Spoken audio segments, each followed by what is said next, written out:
What's up, guys? So, I'm here at the airport in Ahmadabad.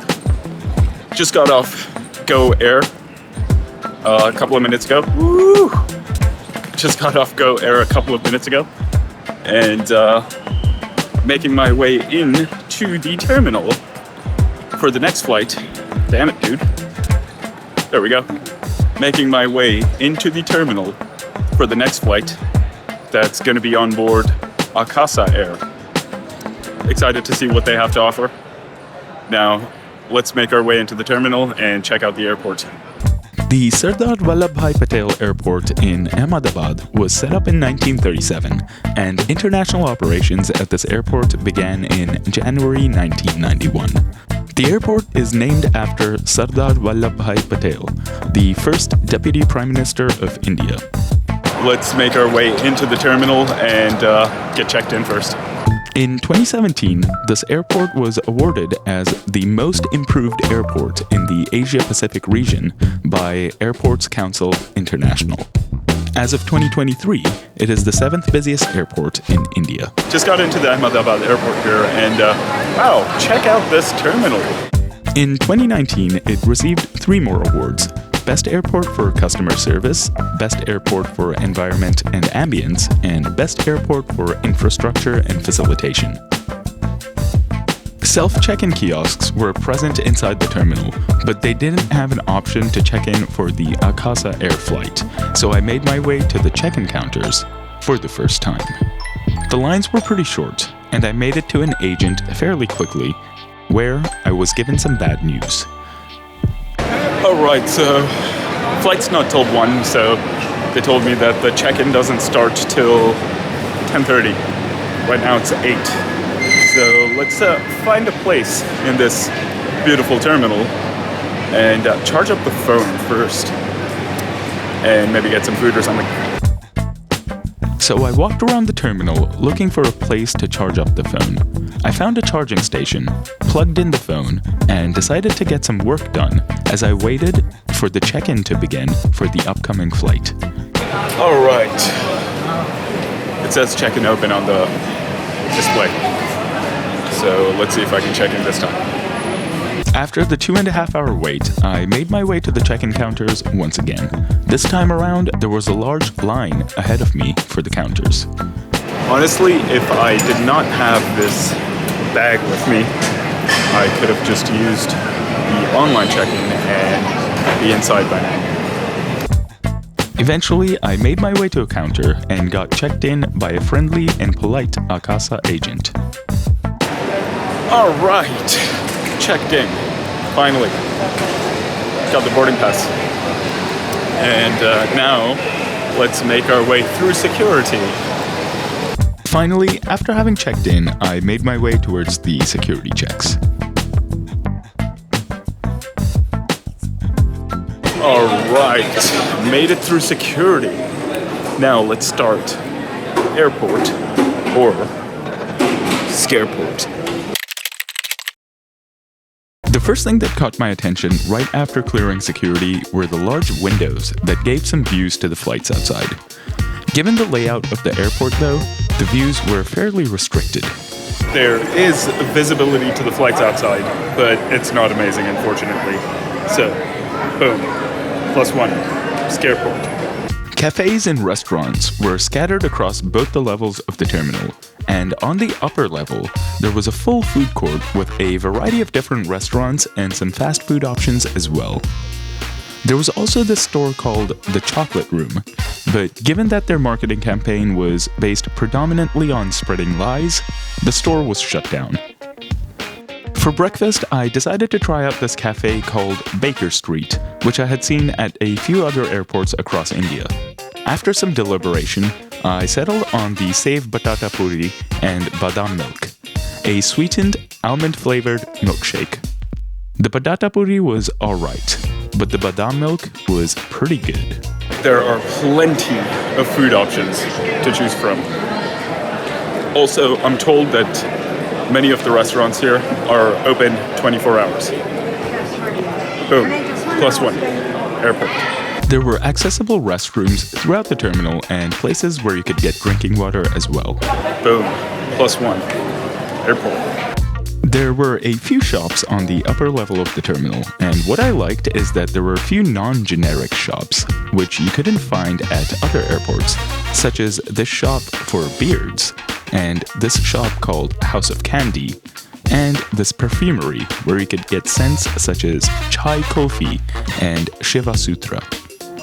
There are a handful of shops here, and some cool ones which you don't generally find. Boom, +1 airport. There was a kids playing area that looked pretty fun. Also, right next to it, there were nap pods which could be accessed for a fee. Speaking of places to nap, there were larger seats located throughout the terminal where you could stretch out and relax, and nap if you were here on a longer or overnight layover. Plenty of regular seating was also available throughout the terminal, making it relatively easy to find a place to sit in privacy. Boom, +1 airport. Places to charge up electronic devices were present throughout the terminal, and although they were in the corners, there were plenty of outlets, making it easy to find an open one even when the place was busy. Boom, +1 airport. Wi-Fi was available at the terminal, but you would need a phone number to get a one-time password to access it. Or alternatively, it could be accessed through a Wi-Fi voucher. I asked about the Wi-Fi voucher and was told that the information desk where I can get the voucher was before clearing security.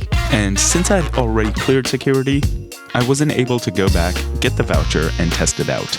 Because it's hard to access public Wi-Fi unless you have a number, I'm gonna have to give it, boom, +1 Scareport.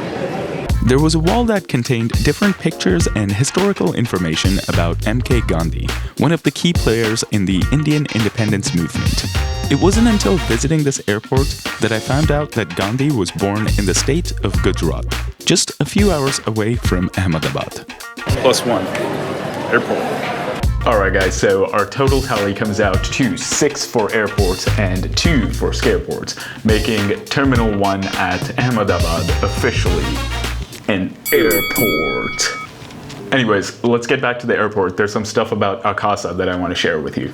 Alright, so before we begin boarding, I thought I'd talk a little bit about Akasa Air. Akasa Air is an airline that was started in 2022, so pretty recently. Actually, its first flight was on August 7th, 2022, from Mumbai to Ahmedabad, once they received their brand new 737 MAX 8. Since then, up until March of 2023, their fleet has grown to 19 aircrafts.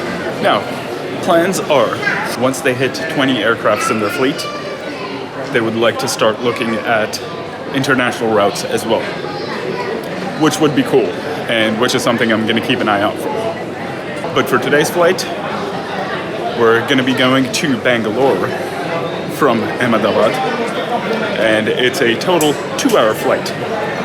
I'm curious to see what the experience on board is like, as this is a very young airline, but has been growing incredibly fast. Alright, not off to the best start. The scheduled boarding time said 11:55. It is 12 o'clock right now, and there's no plane at the gate. Anyways, I'll keep you updated about how it goes. I found myself a front row seat to the thrilling and suspenseful When Will the Flight Arrive matinee show. About 25 minutes into the play, the main character made their appearance and took us on a wild ride. Boarding was done in zones, and it was very organized. After a quick boarding pass scan, I made my way through the jet bridge and into the fairly new 737 MAX 8 that would take us to Bangalore. The seat on board this Akasa Air 737 felt very similar to the Go First flight that I had just gotten off a couple of hours ago. Seats were fairly basic, and the legroom was okay. It did feel like the seat was a bit wider than on board the Go First aircraft. In the seat back pocket was a Ziploc bag that contained an air sickness bag, the safety information card, and the Cafe Akasa menu card. The tray was a pretty standard and basic tray that could be pulled in and pushed back out. There was a seat recline feature, and there was also a USB charging port available under every seat, which was definitely much appreciated. The overhead panel contained individual AC vents, individual reading lights, and the call for attendant button. Being a fairly new aircraft, the cabin looked very clean and well-maintained. It reminded me of Southwest Airlines, another carrier that operates the 737 MAX.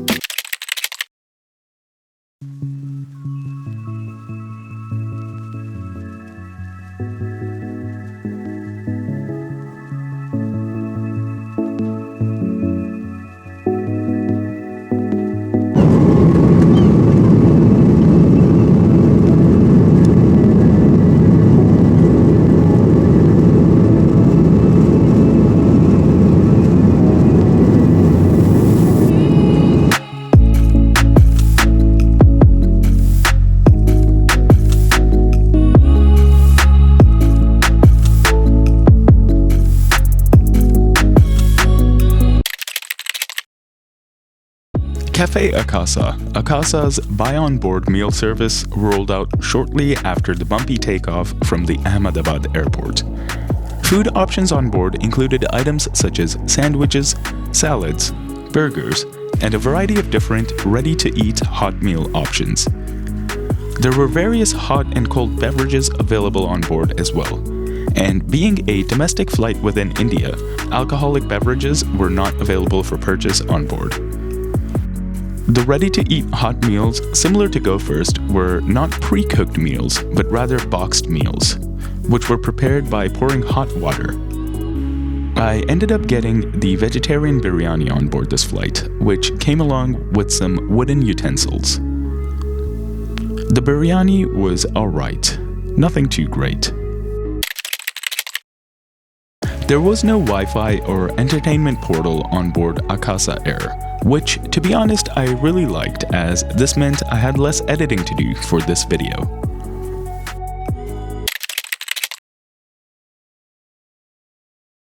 The lavatory on board this Akasa 737 was very tight.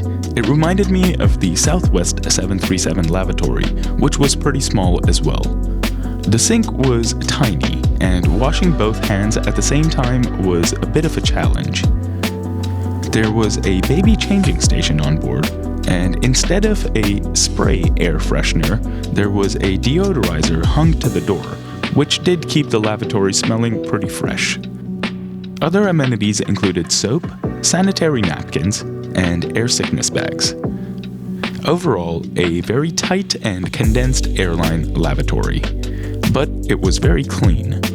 Also, one thing I wanted to mention is that I noticed the cabin crew consistently cleaning the lavatories at regular intervals, making sure it stayed clean, which I haven't seen on many other airlines. We eventually started our descent into a cloudy Bangalore and prepared for landing.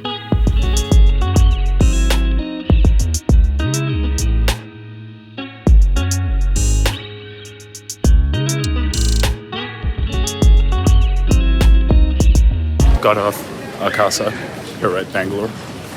Let's go get the bags and go talk about Akasa. Alright guys, so Akasa Air. There are a couple of things to talk about, so let's get to it. The very first thing is when I tried to book this flight on the website, it just wouldn't allow me to complete the booking. I got to the final stage at least once or twice, and then it just gave me an error, so I wasn't able to make that booking through Akasa Air. I had to end up using a third party to complete the transaction. So it wasn't off to a great start, and especially because the website wasn't working working that great, I had very low expectations coming into this journey. Now, the next thing is all the agents that I dealt with of Akasa Air at the airport were incredibly friendly. This could just be an airport thing, as this airport has won customer service awards. The next thing, once we got on board, the hard product, it's okay. It's not amazing. The seats were pretty standard low-cost carrier seats, especially for this region. But what I did really like is the inclusion of power outlets on every seat. That was a big plus. Not many low-cost carriers, not only in this region, but across the world, offer that. And it was amazing to see that power outlets were available on board, even for a short flight such as this. Now, moving on to the soft product. This is the one thing I really wanted to point out about Akasa Air. Their soft product, the cabin crew on board this flight, were absolutely incredible.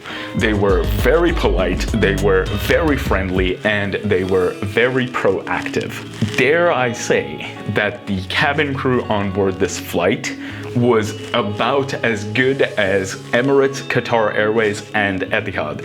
And keep in mind, this is a low-cost carrier, not a full-service carrier. Let me just go into this a little bit. The cabin crew, when they were interacting with the passengers, they were incredibly polite and they were incredibly friendly as well. I got a chance to talk to the cabin crew, and not only were they polite and friendly, they seemed eager to want to grow the company and provide better service, just so the company can grow overall and start offering more routes and international flights and so on, which was absolutely amazing to see, as even sometimes with the best airlines, you don't get service like this. So that was a big plus one. Now look, I understand that cabin crew will depend flight to flight, and if this is the level of service that Akasa is offering across the board on all their flights, then definitely I'm very excited to see the future of this airline. I would eventually love to fly with them a bit more to see if their offerings are consistently good on other routes as well. Anyways, that was it for Akasa Air. I went in with pretty low expectations, but it turned out to be one of my favorite airlines and flights I've taken in India till date. Now, I'd love to hear from you guys. What have your experiences on Akasa Air been like? Have they been similar to mine? Would you recommend them to someone?